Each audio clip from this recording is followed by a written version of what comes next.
வணக்கம் நண்பர்களே. மெட்ராஸ் உயர்நீதிமன்ற பணிகளுக்கான தேர்விற்கு இலவச மாதிரி தேர்வு நடத்துகிறோம். இதில் 3வது தேர்விற்கான வினாத்தாள்கள் இன்று வழங்கப்பட்டது. அதற்கான விடைகள் இந்த வீடியோவில் பார்க்கலாம். முதலாவது கேள்வி பார்த்தீங்கன்னா, சிறந்த தமிழ் கவிதைகளை தொகுத்து கொங்குதேர் வாழ்க்கை எனும் தலைப்பில் நூலாக்கியவர்னு கேட்டிருக்காங்க. இதற்கான ஆன்சர் பார்த்தீங்கன்னா ஆப்ஷன் பி, ராஜமார்த்தாண்டன். இந்த ராஜமார்த்தாண்டன் பார்த்தீங்கன்னா கொல்லிப்பாவை எனும் சிற்றிதழை நடத்தியிருப்பாரு. அடுத்தா பார்த்தீங்கன்னா ராஜமார்த்தாண்டன் கவிதைகள் எனும் இவருடைய தொகுப்பு பார்த்தீங்கன்னா தமிழ் வளர்ச்சித்துறையின் விருதினை பெற்றிருக்கும். அடுத்து இரண்டாவது கேள்வி பார்த்தீங்கன்னா, காந்திய கவிஞர் என அழைக்கப்படுபவர். இதற்கான ஆன்சர் பார்த்தீங்கன்னா ஆப்ஷன் பி, ராமலிங்கனார். ராமலிங்கனார் பார்த்தீங்கன்னா காந்திய கவிஞர்னு அழைக்கப்படுறாரு. இவர் தான் தமிழகத்தின் முதல் அரசவை கவிஞராக இருந்திருப்பாரு. அடுத்த மூன்றாவது கேள்வி, தமது பாடல்கள் மூலம் பகுத்தறிவு கருத்துக்களை பரப்பியவர் யாருன்னு கேட்குறாங்க.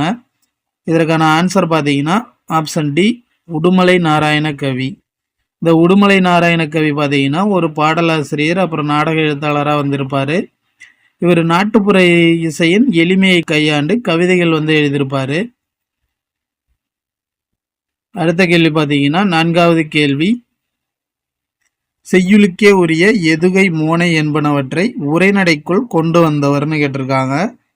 இதற்கான ஆன்சர் பார்த்தீங்கன்னா ஆப்ஷன் சி, ராபி சேது. ராபி சேது பிள்ளைன்னு சொல்லுவோம் அவர். இந்த ராபி சேது பிள்ளை பார்த்தீங்கன்னா சொல்லின் செல்வர், சொல்லின் செல்வர் என்று அழைக்கப்படுகிறார். அடுத்து பார்த்தீங்கன்னா தமிழ் விருந்து, தமிழரும் ஊரும் பேரும், அடுத்து ஆற்றங்கரையினிலே கடற்கரையினிலே போன்ற நூல்களை எழுதியிருப்பார் இவர். இவருடைய தமிழ் இன்பம் பார்த்தீங்கன்னா முதல்ல சாகித்ய அகாடமி விருது பெற்ற நூல். 1954 முதலாக இந்த நூல் தமிழில் பெற்றிருக்கும். அடுத்து ஐந்தாவது கேள்வி, பாரதிதாசன் எழுதிய எந்த நூலுக்கு சாகித்ய அகாடமி விருது வழங்கப்பட்டது? இதற்கான ஆன்சர் பார்த்தீங்கன்னா ஆப்ஷன் டி, பிசிராந்தையார். பிசிராந்தையாருங்கிறது என்னன்னா ஒரு நாடக நூல். மற்ற மூன்றும் அவர் எழுதிய நூல்கள் தான். பாண்டியன் பரிசு, அழகின் சிரிப்பு, கண்ணகி புரட்சி காப்பியம், இவை அனைத்தும் பாரதிதாசன் எழுதிய நூல்கள் தான்.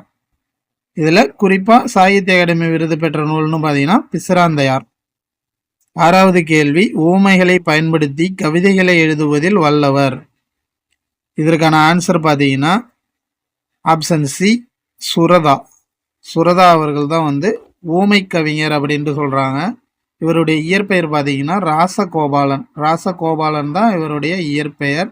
அடுத்து பார்த்தீங்கன்னா இவர் பாரதிதாசன் மீது கொன்ற பற்றின் காரணமாக தான் இவருடைய பெயரை சுப்புரத்தின தாசன்னு மாற்றிருப்பார். சுப்புரத்தின தாசன். அதை சுருக்கி தான் சுரதான்னு அழைக்கிறாங்க. இவர் எழுதிய நூல்கள் என்னென்னு பார்த்தீங்கன்னா தேன்மழை, அப்புறம் துறைமுகம், இது போன்ற நூல்கள் எழுதியிருப்பார். அடுத்து ஏழாவது கேள்வி, தமிழ் நூல்களில் திரு எனும் அடைமொழியோடு வருகின்ற முதல் நூல் எதுன்னு கேட்டிருக்காங்க. திரு எனும் அடைமொழியோட வருகிற முதல் நூல் எதுன்னு பார்த்தீங்கன்னா ஆப்ஷன் ஏ, திருக்குறள். திருக்குறள் தான் 2000 ஆண்டுகளுக்கு முன் தோன்றியதாக சொல்கிறாங்க. அப்போ முதல்ல திரு என்ற அடைமொழியோடு வந்தது எதுனா திருக்குறள்.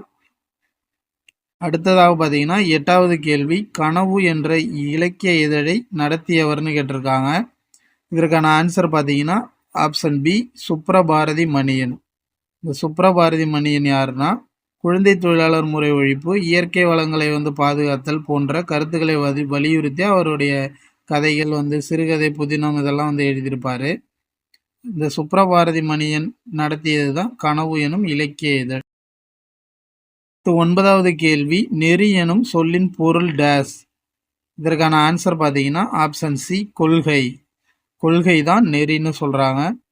அடுத்து 10வது கேள்வி பார்த்தீங்கன்னா நச்சவரம். நச்சவரம்னா என்னன்னா ஆப்ஷன் பி, விடமுள்ள பாம்பு, அதாவது விஷமுள்ள பாம்புன்னு சொல்லுவாங்க. 11வது கேள்வி பார்த்தீங்கன்னா கீழ்கண்ட பழமொழியை நிறைவு செய்க. கேள்வி என்னன்னா அல்லுரவன் பக்கத்தில் இருந்தாலும் டேஸ் பக்கத்தில் இருக்கக்கூடாது. இதற்கான ஆன்சர் பார்த்தீங்கன்னா ஆப்ஷன் ஏ, கில்லுரவன். அல்லுரவன் பக்கத்தில் இருந்தாலும் கில்லுரவன் பக்கத்தில் இருக்கக்கூடாதுன்னு சொல்லுவாங்க. அடுத்து பார்த்தீங்கன்னா 12வது கேள்வி, தமிழகத்தின் புலிகள் காப்பகம் அமைந்துள்ள இடம். இதற்கான ஆன்சர் பார்த்தீங்கன்னா ஆப்ஷன் சி, முண்டந்துறை. முண்டந்துறை தான் வந்து தமிழ்நாட்டினுடைய 2வது பெரிய காப்பகமாக இருக்குது. இதனுடைய மொத்த இது பார்த்தீங்கன்னா 895 சதுர கிலோமீட்டராக இருக்குது.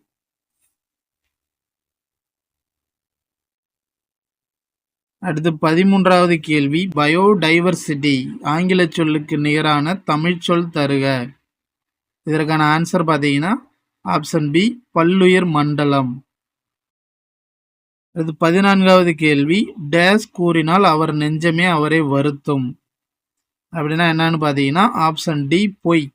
பொய் கூறினால் அவர் நெஞ்சமே அவரை வருத்தும்னு சொல்றாங்க. 15வது கேள்வி, போலி எத்தனை வகைப்படும்? போலி பார்த்தீங்கன்னா 3 வகைப்படும். 3 வகைப்படும். முதற்போலி, இடைப்போலி, கடைப்போலி. முதற்போலி, இடைப்போலி, கடைப்போலி என 3 வகைப்படும். 16வது கேள்வி, தஞ்சாவூர் எனும் பெயரை தஞ்சை என்று கூறுவது. இதற்கான ஆன்சர் பார்த்தீங்கன்னா ஆப்ஷன் சி. அதாவது இந்த பெயர் வந்து மருவி வந்துள்ளது. ஒரு பெயர் முழு பெயர் வந்து தஞ்சை என்று சுருங்கி வந்ததுனால இதை மருவுன்னு சொல்றாங்க. 17வது கேள்வி பார்த்தீங்கன்னா, புலால் நாற்றம் உடையதாக அகநானூறு கூறுவது. இதற்கான ஆன்சர் பார்த்தீங்கன்னா ஆப்ஷன் சி, கடல். புலால்னா இறைச்சி.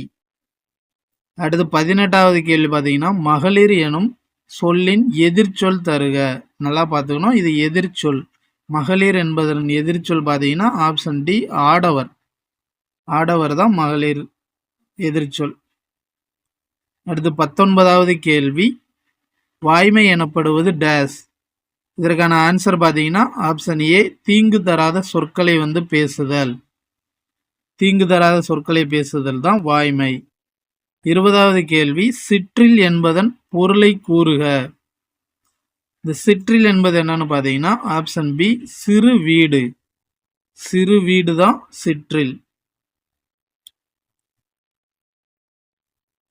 அடுத்து 21வது கேள்வி, சங்ககால மக்களின் வீரத்தை கருப்பொருளாக கொண்டு பாடப்பட்ட நூல்.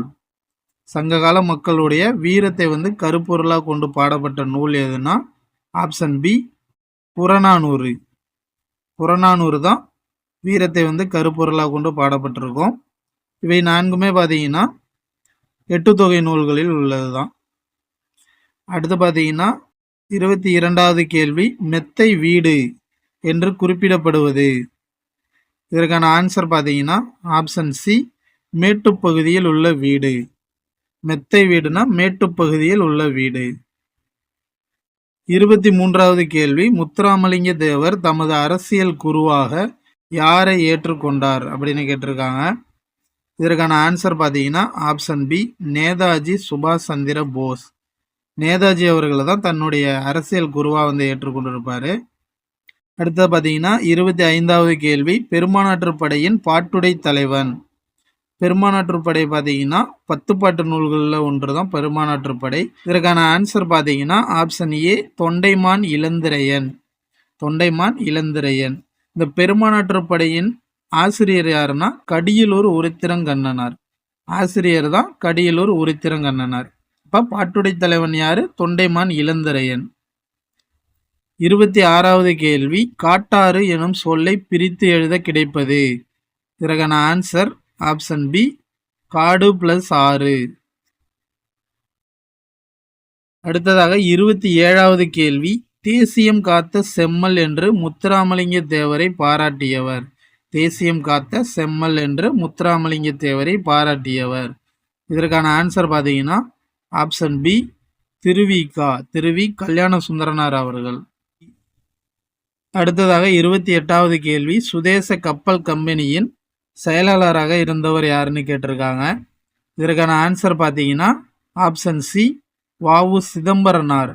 வ.உ.சி அவர்கள் தான் வந்து செயலாளராக இருந்திருப்பாரு.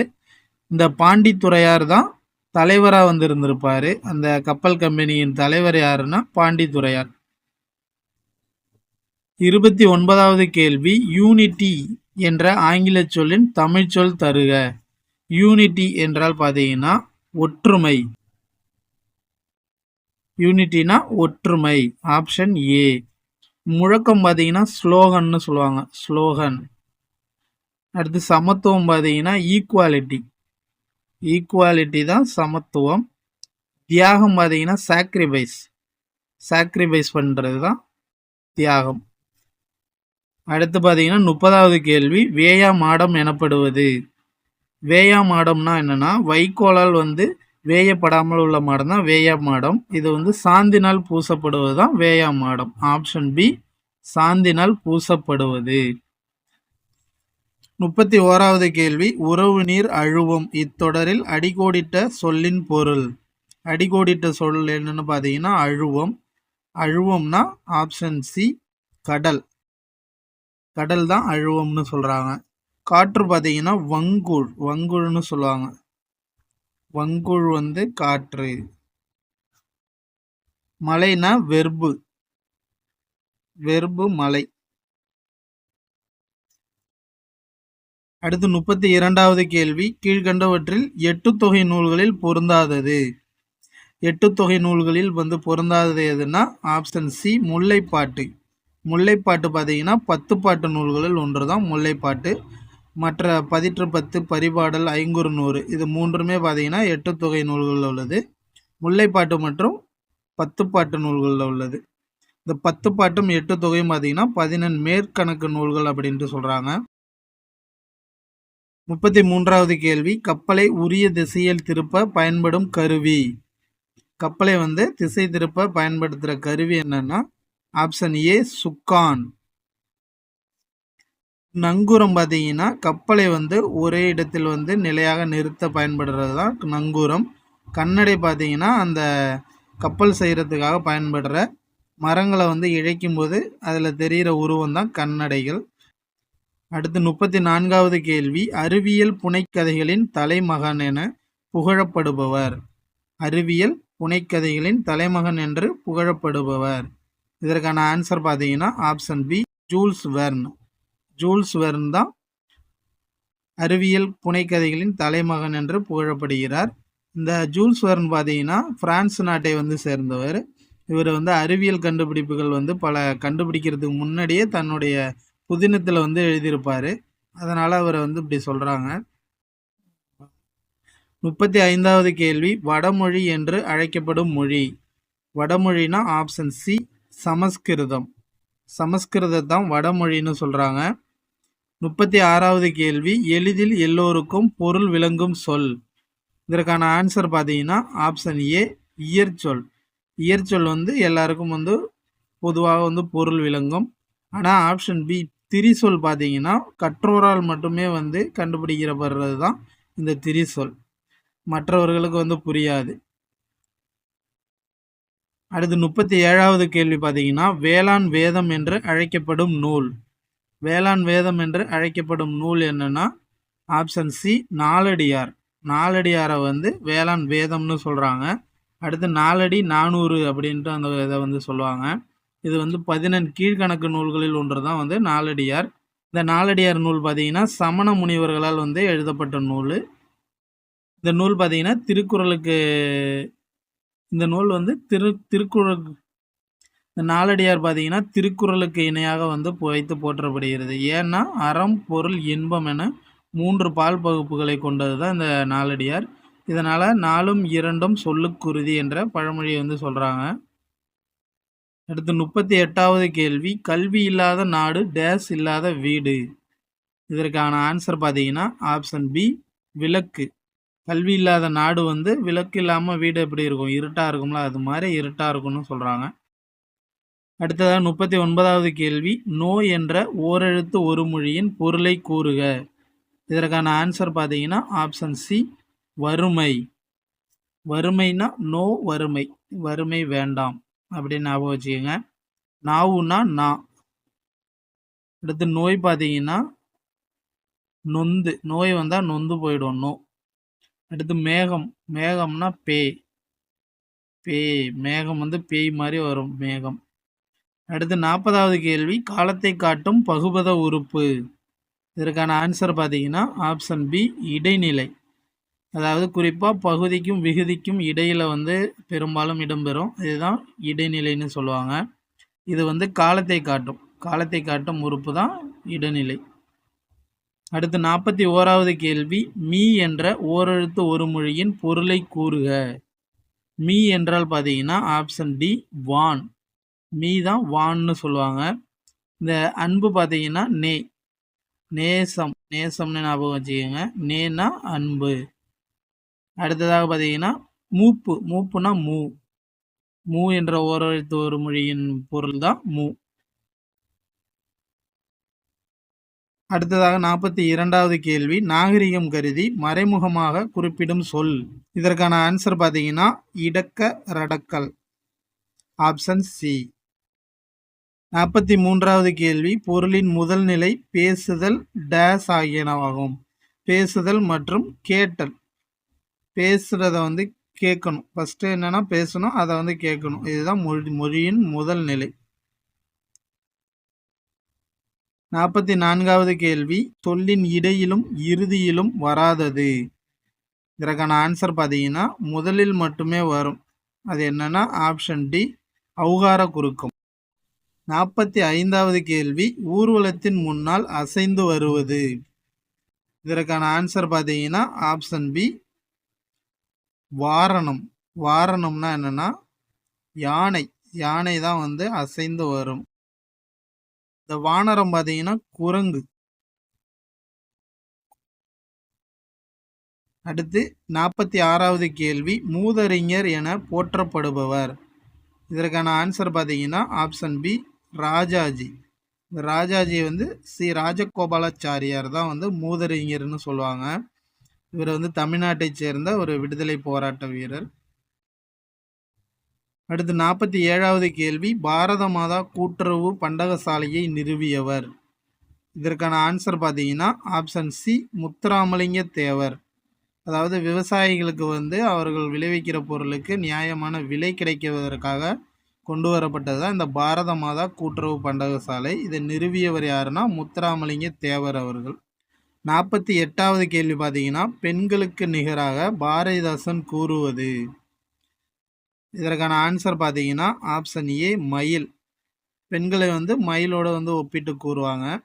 மயில் போல அழகு, அது போல. அடுத்து 49வது கேள்வி, காலத்தின் அருமையை கூறும் திருக்குறள் அதிகாரம் எதுன்னு கேட்டிருக்காங்க. இதற்கான ஆன்சர் பார்த்தீங்கன்னா ஆப்ஷன் பி காலம் அறிதல். காலம் வந்து ரொம்ப முக்கியம். காலம் அறிதல் தான் ரொம்ப ரொம்ப முக்கியமான ஒன்று. 50வது கேள்வி, நன்னூலின்படி தமிழில் உள்ள ஓரெழுத்து ஒரு மொழிகளின் எண்ணிக்கை டேஸ். நன்னூல் என்ன சொல்லுதுன்னா மொத்தமாக 42 ஓரெழுத்து ஒரு மொழிகள் உள்ளதா வந்து சொல்லுது. இப்போ இதற்கான ஆன்சர் பார்த்தீங்கன்னா ஆப்ஷன் பி. ஓகே நண்பர்களே, 50 பொது தமிழ் வினாக்கள் வந்து முடிந்தது. இப்போ அடுத்து பார்க்க போகிறது என்னன்னா 50 பொது அறிவு சம்பந்தமான வினாக்கள். 51வது கேள்வி பார்த்தீங்கன்னா, ஒளி ஆண்டு என்பது எதன் அலகு.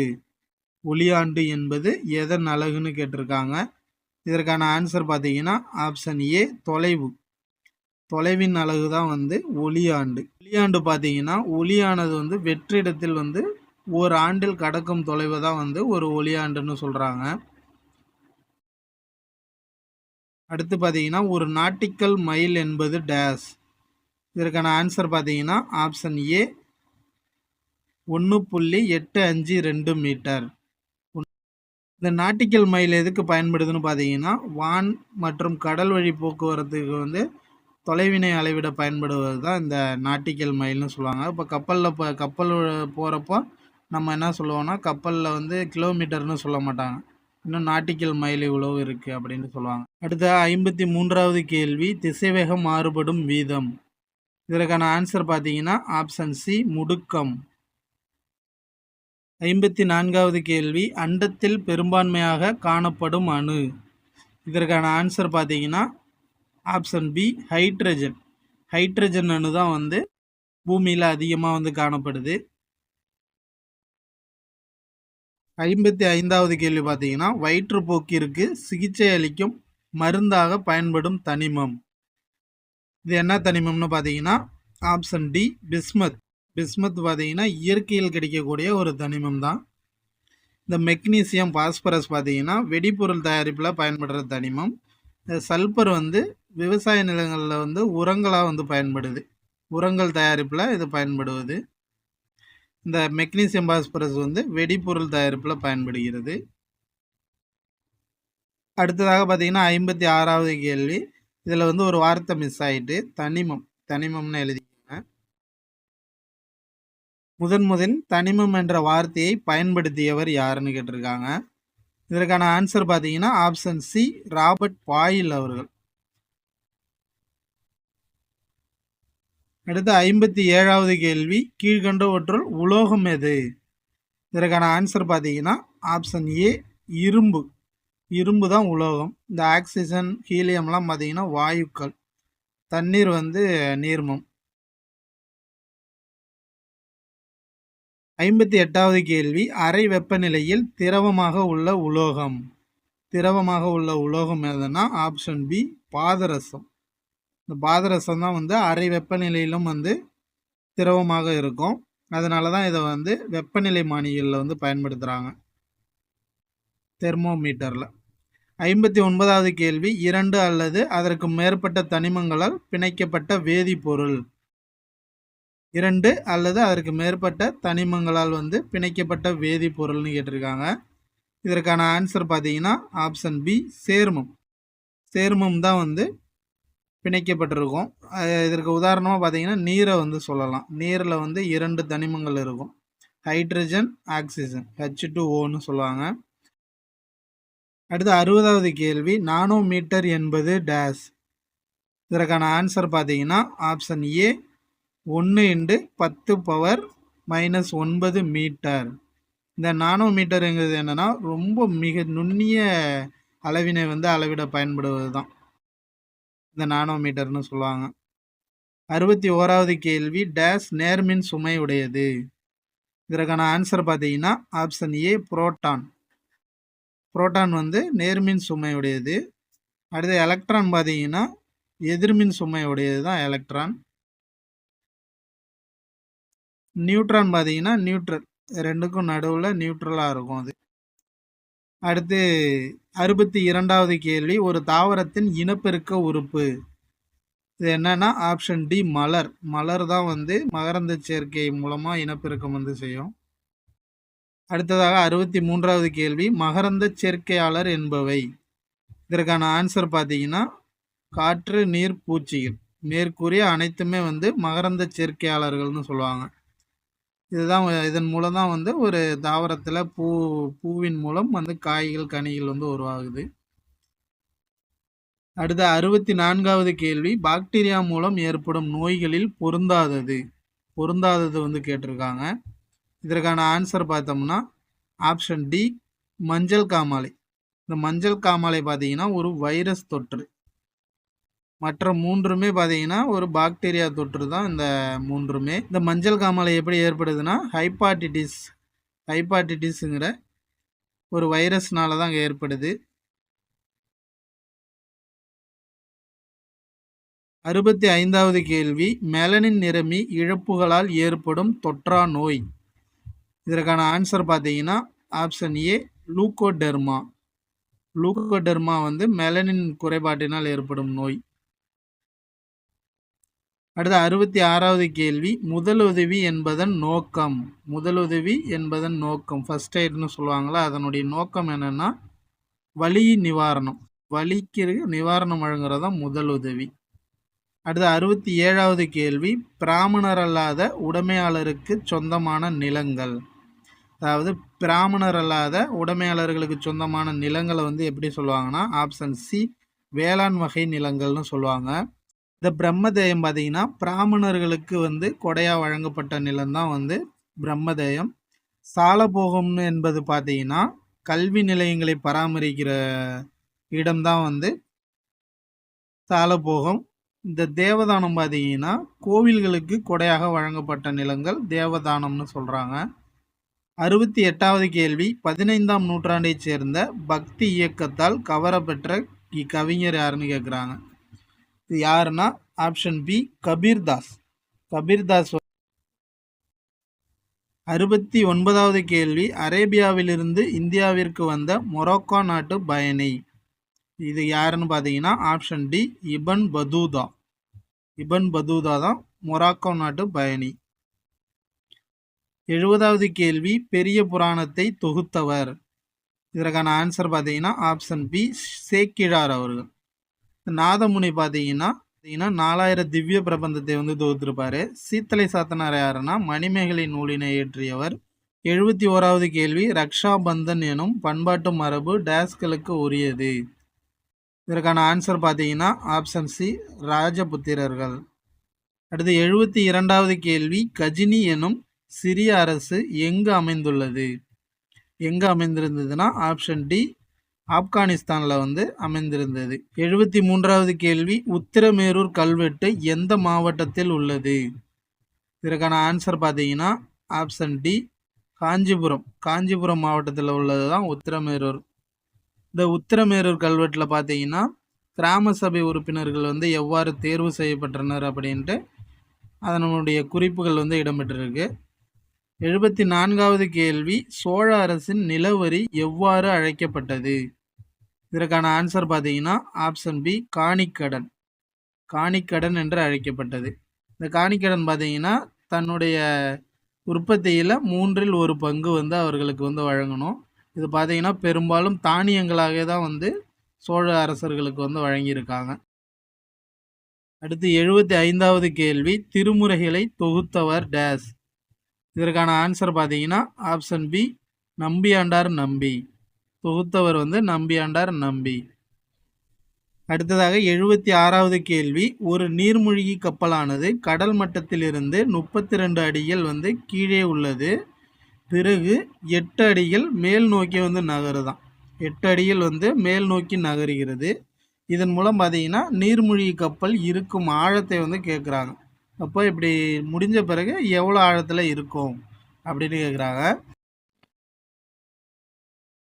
வாங்க ஆன்சர் பார்க்கலாம். எப்படின்னா ஒரு கப்பல் வந்து என்ன செய்யுது, 32 அடி ஆழம் வந்து கீழே போகுது. திரும்ப இது 8 அடி வந்து மேலே போயிருக்கு. அப்போது 8 அடியை வந்து இதில் கழிச்சோம்னாலே நமக்கு ஆன்சர் வந்து கிடைச்சிரும். இதற்கான ஆன்சர் பார்த்தீங்கன்னா 24ன்னு வரும். 24 அடி ஆழத்தில் வந்து இந்த நீர்மூழ்கி கப்பல் வந்து இருக்கும். அடுத்து 77வது கேள்வி, சீதா தனது சேமிப்பான ரூ 225 அலுவலக பொருட்களை வாங்கும் கடைக்கு சென்று கடன் அட்டையை பயன்படுத்தி ரூ 400க்கு பொருள்கள் வாங்குகிறாள் எனில் வங்கிக்கு அவள் மீதம் செலுத்த வேண்டிய தொகை எவ்வளவுன்னு கேட்குறாங்க. அதாவது கிரெடிட் கார்டை பயன்படுத்தி அவங்க 400 ரூபாய்க்கு வந்து பொருள்கள் வாங்கிட்டாங்க. ஆனால் அவர்களுடைய சேமிப்பில் எவ்வளோ இருக்குன்னா 225 வந்து இருக்குது.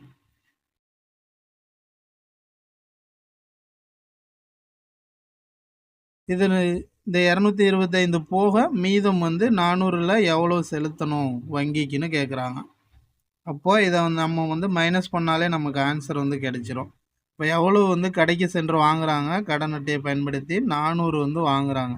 அப்போ அவங்களுடைய சேமிப்பு எவ்வளோ இருக்குன்னா 225 ரூபாய் வந்து இருக்குது. இதை மைனஸ் பண்ணோம்னா நமக்கு ஆன்சர் பார்த்தீங்கன்னா 175 ரூபாய். இன்னும் வந்து வங்கிக்கு 175 ரூபாய் வந்து வழங்கணும். Option C.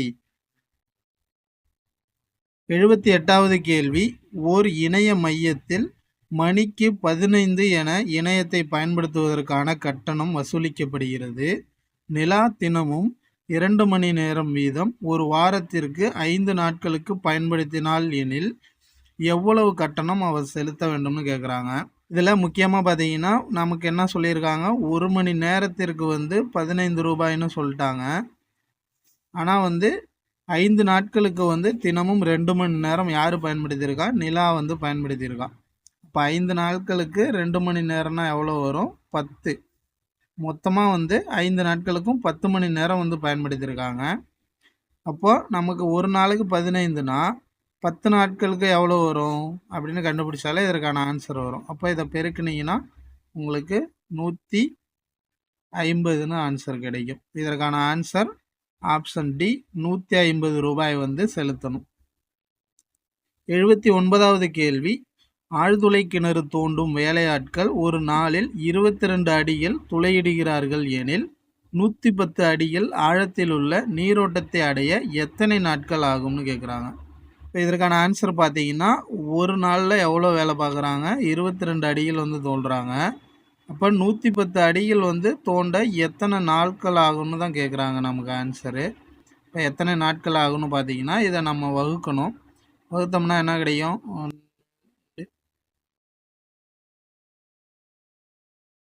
5 நாட்கள்னு கிடைக்கும்.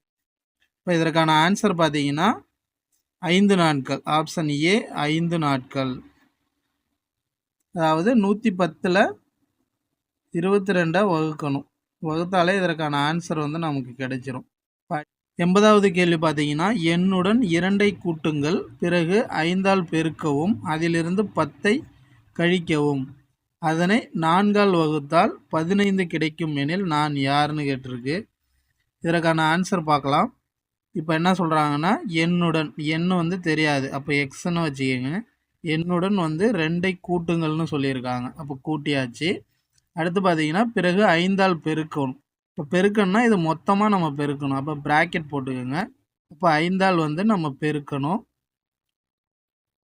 இப்போ 5ஆல் வந்து நம்ம பெருக்கணும். அடுத்ததாக என்ன பண்ண சொல்லியிருக்காங்க, இது மொத்தமாக 10ஆல் வந்து கழிக்கணும். அப்போ இது மொத்தமாக நம்ம என்ன பண்ணணும், 10ஆல் வந்து கழிக்கணும். அப்போ இதற்கான ஆன்சர் பார்த்தீங்கன்னா என்ன, அடுத்து இதை வந்து மொத்தமாக 4ஆல் வந்து வகுக்கும்போது இதற்கான ஆன்சர் வந்து 15 கிடைக்குதான். எவ்வளோ கிடைக்குதான்? 15 வந்து கிடைக்குதான். அப்போ இதற்கான சொல்யூஷன் பார்க்கலாம். எப்படின்னா, ஃபஸ்ட்டு ப்ராக்கெட்டில் எக்ஸ் + 2 இருக்குது, இன்டு 5 இருக்குது, இன்டு 5. இப்போ நம்ம வந்து இதை வந்து பெருக்கணும். இப்போ 5 வந்து உள்ளே விட்டு பெருக்கணும்னா 5x + 2 + 2ன்னு கிடைக்கும்.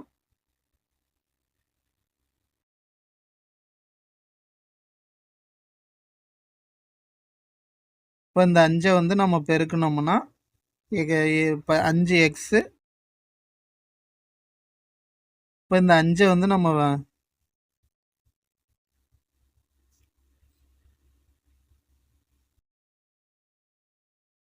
இப்போ இந்த 5 நம்ம பெருக்கணும்னா 5x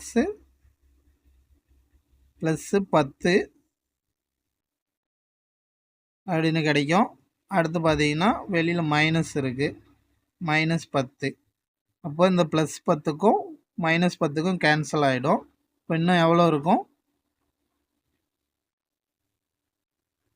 5x/4 = 15ன்னு இருக்கும்.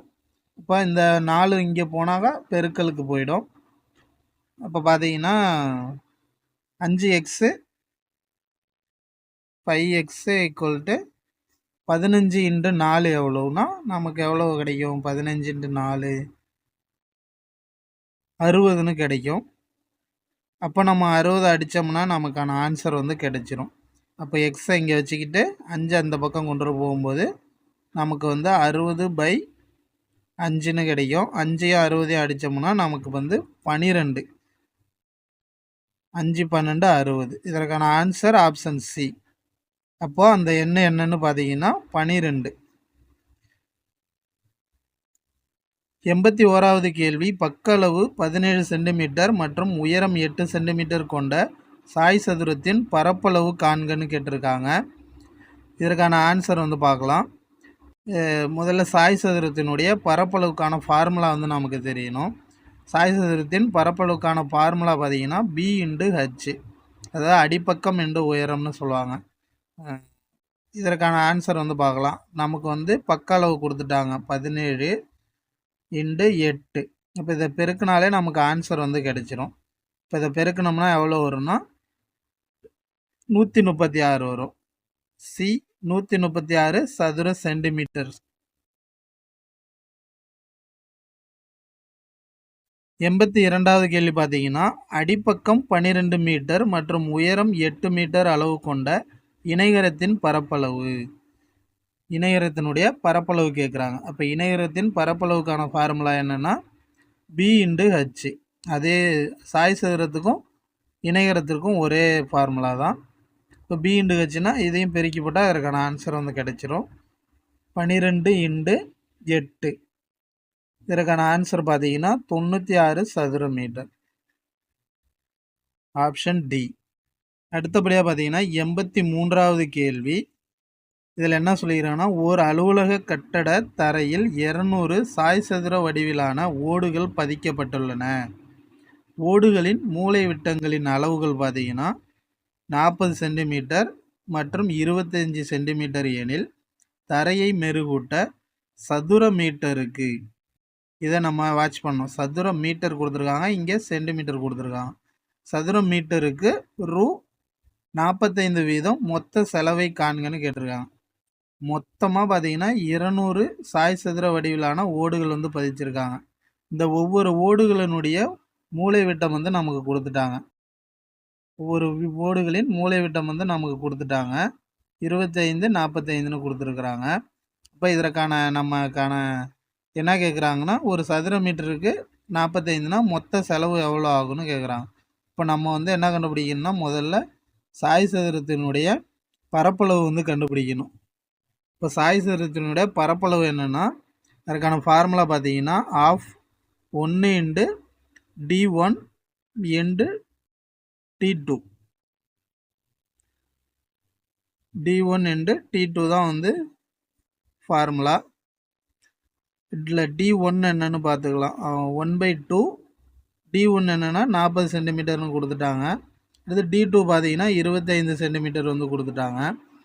அப்போ இதை அடித்து போட்டோம்னா நமக்கு பரப்பளவு எவ்வளோ கிடைக்குன்னா 500 வந்து கிடைக்கும். 500 சதுர சென்டிமீட்டர்னு கிடைக்கும்.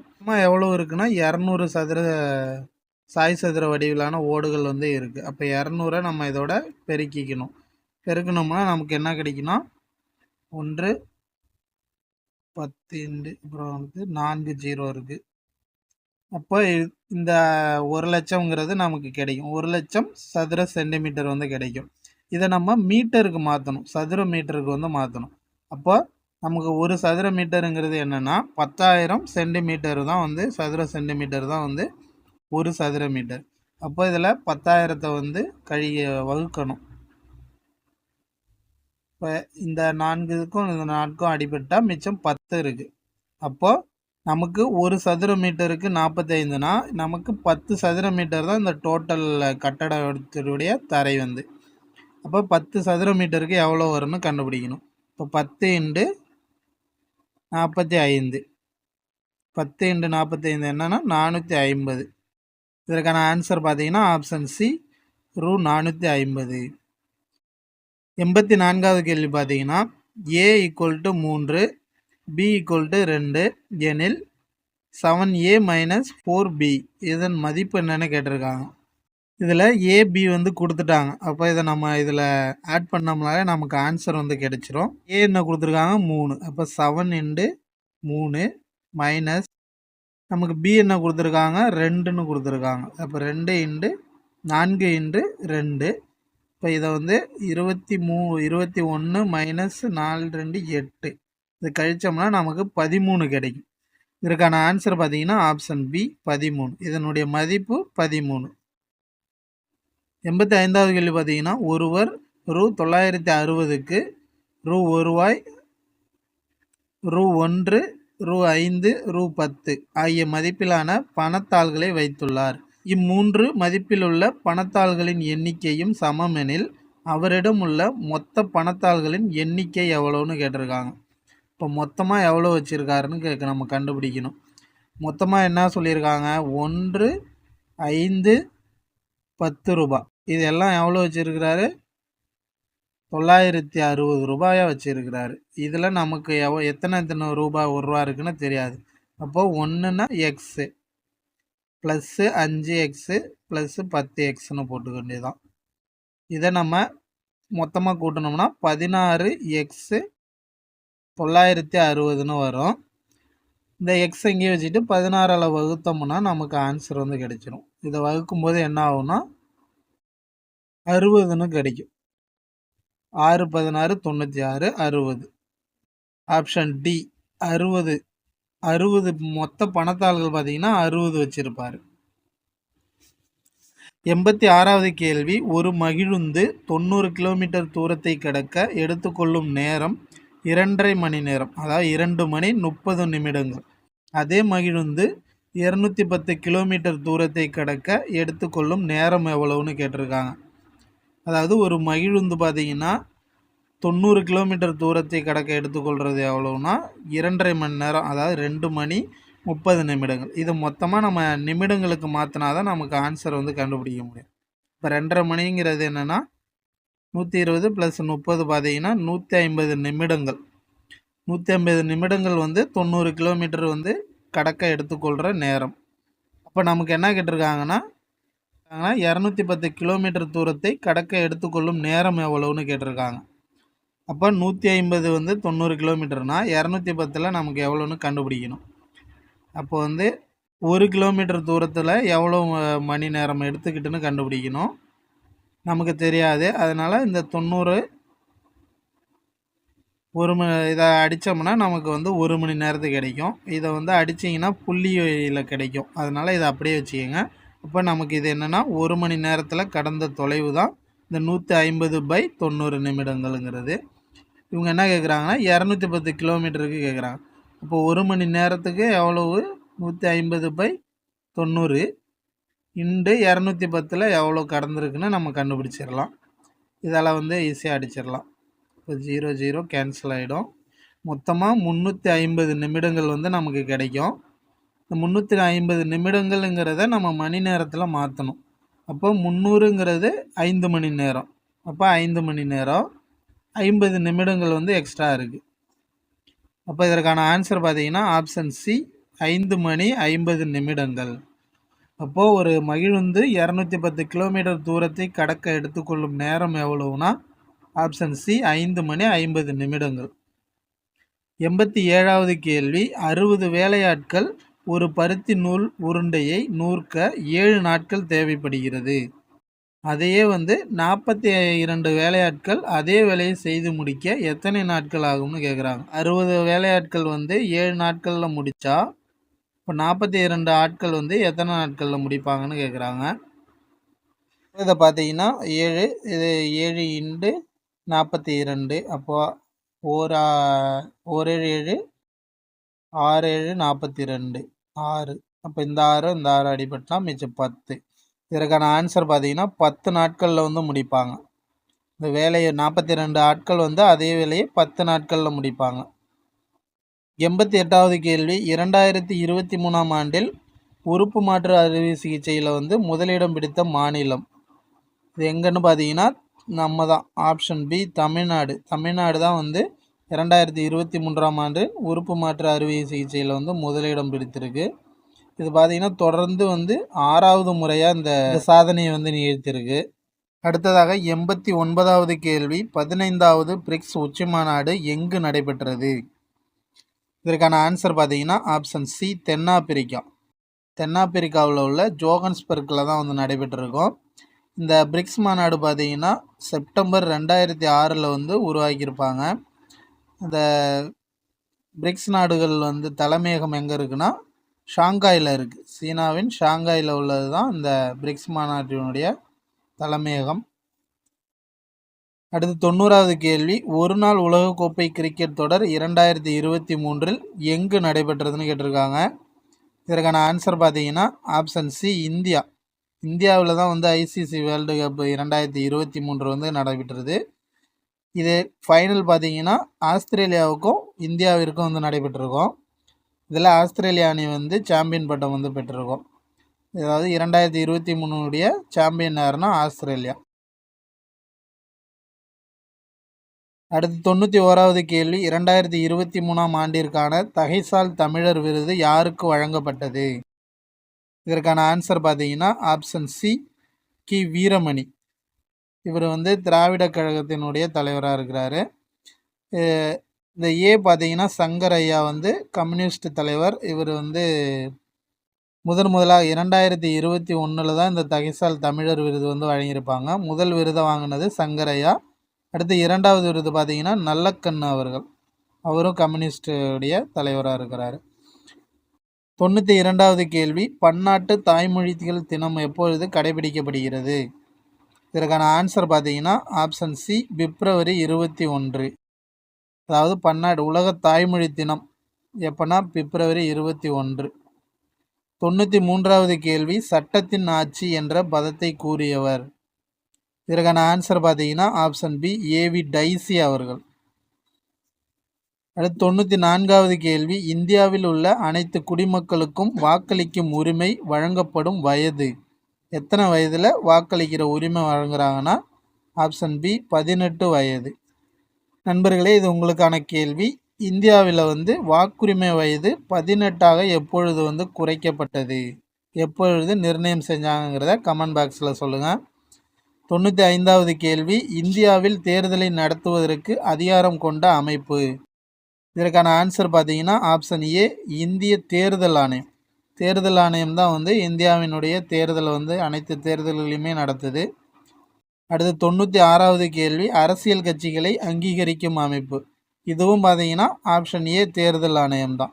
தேர்தல் ஆணையம் தான் ஒரு கட்சியை மாநில கட்சி, அடுத்து தேசிய கட்சியாக அங்கீகரிக்கிறது. அடுத்து 97வது கேள்வி, நமது நாட்டில் மொத்த உள்நாட்டு உற்பத்தியில் பெரும் பங்கு வகிப்பவை. இதற்கான ஆன்சர் பார்த்தீங்கன்னா ஆப்ஷன் சி, சேவைத்துறை.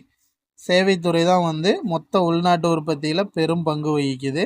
இது 3ஆம் நிலை உற்பத்தி துறைன்னு சொல்லுவாங்க. 3ஆம் நிலை உற்பத்தி துறைன்னு சொல்லுவாங்க. அடுத்ததாக 98வது கேள்வி, பொருளியலின் தந்தை என அழைக்கப்படுபவர். இதற்கான ஆன்சர் பார்த்தீங்கன்னா ஆப்ஷன் ஏ, ஆடம் ஸ்மித் அவர்கள். 99வது கேள்வி பார்த்தீங்கன்னா, தொழில் முனைவோர் என அழைக்கப்படுபவர் யாருன்னு கேட்குறாங்க. இதற்கான ஆன்சர் பார்த்தீங்கன்னா ஆப்ஷன் சி, அமைப்பாளர். அதாவது தொழில் அமைப்பாளர் தான் தொழில் முனைவோர்னு சொல்கிறாங்க. அடுத்து 100வது கேள்வி, முதன்மை காரணிகள் என்பன டேஸ். இதற்கான ஆன்சர் பார்த்தீங்கன்னா ஆப்ஷன் சி, நிலம் மற்றும் உழைப்பு. நிலமும் உழைப்பு தான் முதல் காரணிகள்னு சொல்கிறாங்க. ஓகே நண்பர்களே, இதோட இந்த 3வது தேர்வின் வினா விடைகள் இதோட முடிவு பெறுகிறது. அடுத்ததாக 4வது தேர்வு வருகிற 11ஆம் தேதி நடத்த திட்டமிட்டுள்ளோம். அதற்கு இடையில் பார்த்திங்கன்னா நமக்கு வருகிற ஞாயிற்றுக்கிழமை 9ஆம் தேதி பார்த்திங்கன்னா குரூப் 4 வர்றதுனால கொஞ்சம் தள்ளி வச்சுருக்கிறோம் இந்த எக்ஸாமை. குரூப் 4 ப்ரிப்ரேஷன் எல்லோரும் பண்ணிகிட்டு இருப்பீங்க. நல்லா எல்லாம் எக்ஸாம் எழுதுங்க. ஓகே ஃப்ரெண்ட்ஸ், அடுத்த தேர்வில் சந்திப்போம். ஓகே ஃப்ரெண்ட்ஸ், பாய், தேங்க்ஸ்.